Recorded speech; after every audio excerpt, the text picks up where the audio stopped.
Urgent. The Bears management has just scheduled a private workout that could change everything of the franchise's future.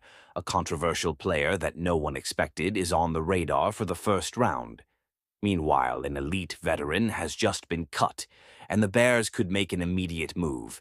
And if that wasn't enough, what if the draft doesn't go as we expect? The backup plan could create chaos in the current secondary. Don't miss this bomb. That will change the course of Chicago, and subscribe now because this is exclusive. What you're about to hear will completely change your perspective on the Chicago Bears this season. Exclusive information that I have for you today. And let me tell you, this is something no one else is talking about with this level of detail. Get ready, because these three bonds are going to shake the foundations of Soldier Field. First, let's get to the most urgent. The Bears have just scheduled a private workout with Tyler Warren, tight end from Penn State. And I ask you, do we really need another tight end when we have K met? I think this is more complex than it seems, and I'm going to break it down for you. Warren is not just any tight end. We're talking about an exceptional elite athlete, a true unicorn in his position who can line up anywhere on the field, even in the backfield. This guy is a constant threat, a nightmare for defensive coordinators trying to match up with him. He stands 6 feet, 6 inches, weighs 254 pounds, and runs like a wide receiver. How many players with that profile exist in the current NFL? I'm telling you, practically none. What makes this news so controversially simple, using the number 10 draft pick on a tight end when you already have an established one, seems like a luxury.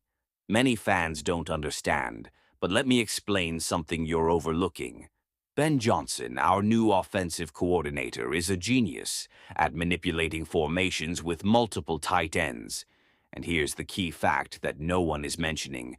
Johnson used more 12 personnel formations, 2 tight ends than any other team in the NFL last season, with the Lions exactly 31% of their offensive plays.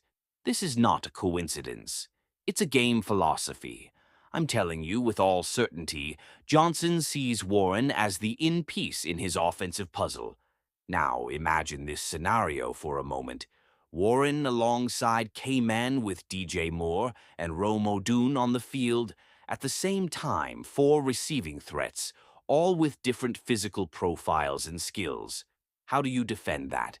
Who do you match up with Warren when he can line up in any position? If you use a linebacker, he destroys you with speed. If you use a safety, he dominates you with size. It's an impossible dilemma for defenses. And let's not forget the red zone, that area where the Bears have historically been inconsistent with 2 athletic tight ends like War and KT, plus the threat of Odin. On the outside, we will be creating matchup nightmares for our rivals.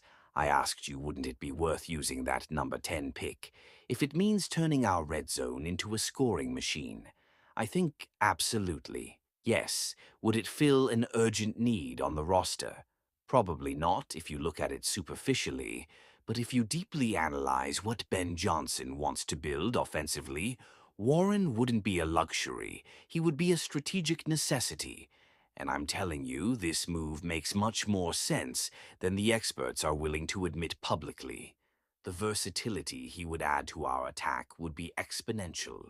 Now, let's move on to another bombshell that just exploded in the free agency landscape and could reshape our defense. The Patriots have just released Juwan Bentley.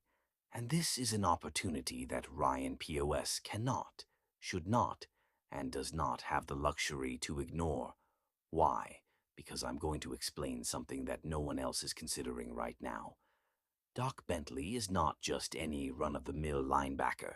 We're talking about a captain, a proven leader, a general on the defensive field who recorded 100 for 14 tackles, 12 quarterback hits, and 4.5 sacks in 2023. Those are elite numbers. Folks, numbers that change the dynamics of an entire defense. Thought. Yes, he comes from a pectoral injury that limited 2024 season to just 2 games. and that obviously raises legitimate concerns, but his track record speaks for itself. 59 career tackles, 10 and 112 sacks, 29 quarterback hits. This man is productive when he's on the field, period. The Bears currently have TJ Edwards and Jermaine Edmonds as undisputed starters in the linebacker corps, and both are solid players. I won't deny that, but I ask you who will take the third spot in a defensive scheme that very depends on having athletic and versatile linebackers. Currently, Noah Suo is projected for that role, but let's be frank, and Brew Liach is here. He hasn't started a single game in his professional career. He has only 13 tackles in 22 appearances. And while he has potential, we're talking about a team that aspire to immediate playoffs, not a long-term project. To make matters worse, we lost Jack Sandor, who signed with the Cowboys, leaving a V